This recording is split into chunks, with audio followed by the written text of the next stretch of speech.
Hi everyone, my name's Tara and I teach for a daily ritual. Today I want to bring you just a short little snippet about the neck and what we can do to help. So most of us kind of have our head forward and it puts a lot of strain on the neck. So we not only want to push the head back, most of us kind of push it back and flatten. But when we do, we want to lift the throat, open the throat, and make space on all sides of the neck. So if you were to have like one of those amazing collars on that women wear and certain places where they have like rings all the way up and down, or a neck brace, think about like you would have space on all sides of the neck. So here's just a couple exercises that you can use. We're going to take the hands and place them underneath the occiput. And instead of, again, pushing the chin back here and flattening the back of the neck, we want to place the thumb underneath the occiput, the pointer finger as well, and just lift the chin ever so slightly so that almost your whole weight of your head is back. But with the hands, you're going to pick up the back of the head and make space. You can even bring one hand to the neck and make sure there's no compression, so that the neck is fully supported. And also we're working the back of the arms here as well, the lazier part of the arm. So the elbows draw forward and the neck should feel really soft and free. When most people try this for the first time, they're kind of up here and they kind of turn into this like turtleneck. Their head kind of goes in, their neck disappears. This is not a good look. So instead of that, bring the shoulders wide, get the neck really long and spacious. And you can even think about moving the shoulder out to the side, even though the elbows are narrowing. And then we want to just kind of find an arc to the side, opposite side. Notice your breath, notice some space. And notice as I'm arcing from side to side, the neck isn't changing, so I'm not collapsing on one side as I arced. Does that make sense? So it's like if you had your hand there, there's all kinds of space in the neck and freedom. There's no compression.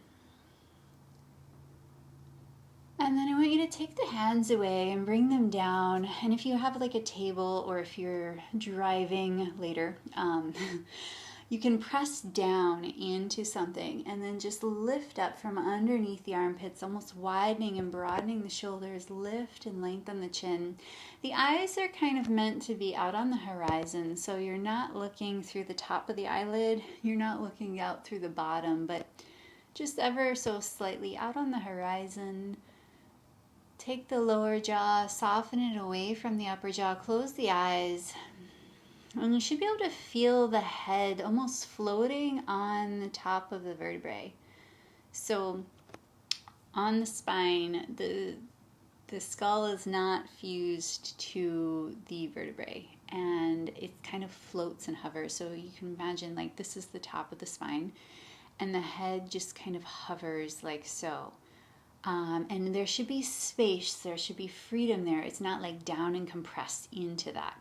There's space to kind of float the head in all directions. And when we jet the head forward and we round here or we flatten, that's where we get a lot of pressure and a lot of tension in the back of the neck. So yeah, another exercise that I love to do is just kind of place your fingers where the base of the neck, the base of the head meets the top of the neck, and just kind of float, letting the head press back, and you can rotate the fingers upward and just pull the head up.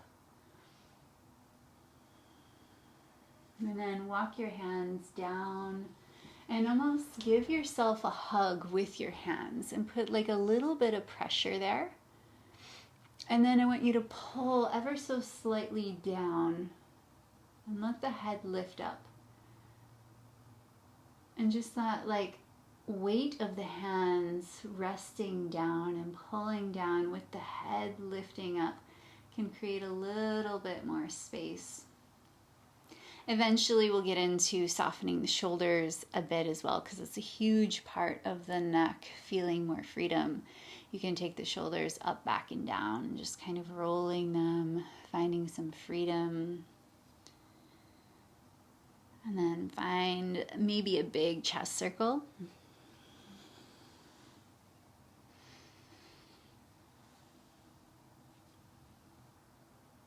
And relax out of that. So I know it's like just a tiny snippet, but that's all I wanted to give you. That's a lot to think about. So when you're at your computer, try not to do this.